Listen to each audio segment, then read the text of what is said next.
Blockage नहीं होता है, ब्लॉकेज होता है इंजुरी से।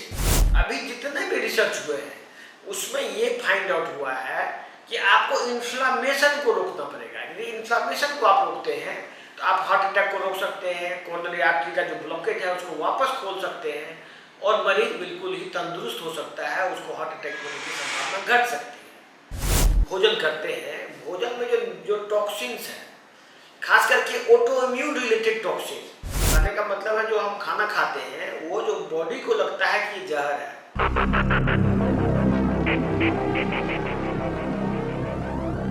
हार्ट का ब्लॉकेज, प्राय लोग ब्लॉकेज कहते हैं, ब्लॉकेज हो गया।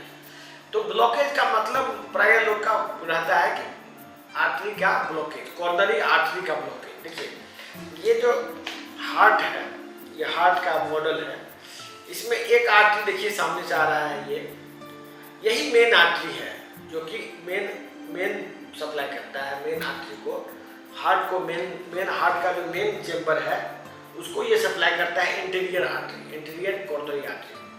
और एक होता है पीछे, देखिए जस्ट पीछे में एक आर्टरी है, उसको बोलते हैं पोस्टीरियर। लेकिन ये जो मेन कोरोनरी आर्टरी है, यही इसी के ब्लॉकेज से प्राय हार्ट अटैक होता है, ये जो ब्लॉकेज है। तो हालांकि हर एक आर्टरी जरूरी है, इसमें आर्टरी में देखिए एक इंटीरियर है, एक पोस्टीरियर है और एक साइड से आता है आर्टरी, जो कि यहाँ पर देखिए ये आर्टरी साइड से आ रहा है। और फिर सबका कोलेट्रल्स होता है, उस आर्टरी में धीरे धीरे करके ब्लॉकेज हो जाता है। अभी तक ब्लॉकेज होने के बारे में कोलेस्ट्रॉल बोला जाता था कि कोलेस्ट्रॉल का ब्लॉकेज होता है, लेकिन वो बात बिल्कुल गलत है। ये बात मैं नहीं बोल रहा हूँ, ये रिसर्च में पता चला है कोलेस्ट्रॉल से ब्लॉकेज नहीं होता है, ब्लॉकेज होता है इंजुरी से।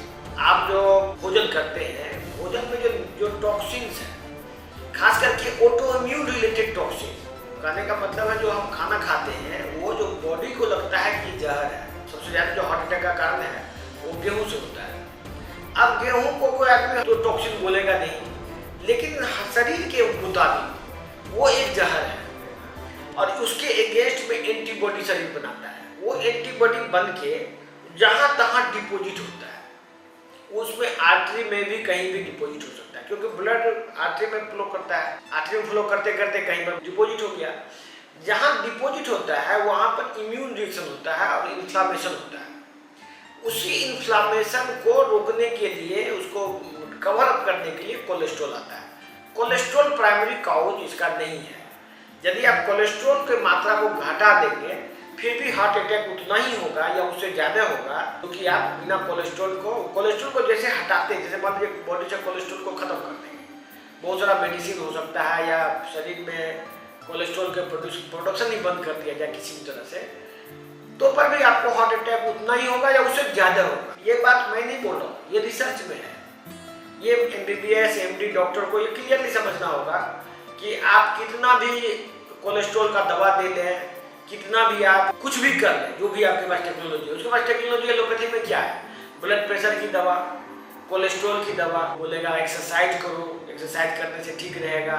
फिर आपको एक डाइट चार्ट देगा जिसमें कोलेस्ट्रॉल और फैट फ्री डाइट आपको दे देगा, कार्बोहाइड्रेट रिच डाइट दे देगा। तो वो सब चीज़ से आपको बीमारी ठीक नहीं होने वाला, ये इससे आपका हार्ट अटैक का संभावना घटने वाला नहीं है। लेकिन अल्टीमेटली वो हार्ट अटैक को नहीं रोक सकता है। अभी जितने भी रिसर्च हुए हैं उसमें ये फाइंड आउट हुआ है कि आपको इन्फ्लामेशन को रोकना पड़ेगा। यदि इन्फ्लामेशन को आप रोकते हैं तो आप हार्ट अटैक को रोक सकते हैं, कोरोनरी आर्टरी का जो ब्लॉकेज है उसको वापस खोल सकते हैं और मरीज बिल्कुल ही तंदुरुस्त हो सकता है, उसको हार्ट अटैक होने की संभावना घट सकती है। जिन लोगों को भी हार्ट अटैक संबंधित कोई बीमारी है, चेस्ट की बीमारी है, कोई बोला है आपको कि ब्लॉकेज है, ये करा लो, स्टेंट डाल दो, फलना कर दो, उन सब के चक्कर से नहीं पड़ के आप नेचुरोपैथी में आइए, मेटाबॉलिक उपचार अपनाइए, आपका जीवन बदल जाएगा। आपने कभी सपने में नहीं सोचा होगा कि ये ऐसे भी हो सकता है। तो जिन लोगों को भी ये बीमारी है, आप हमारे ट्रीटमेंट में ऑनलाइन भी आ सकते हैं। और यदि आपको चेस्ट में पेन है, कोई बोला है ब्लॉकेज हो गया है, चलने पर दम फूलता है, तो ये सब बीमारी हमारे पद्धति में बिल्कुल ही क्योर हो सकता है, ठीक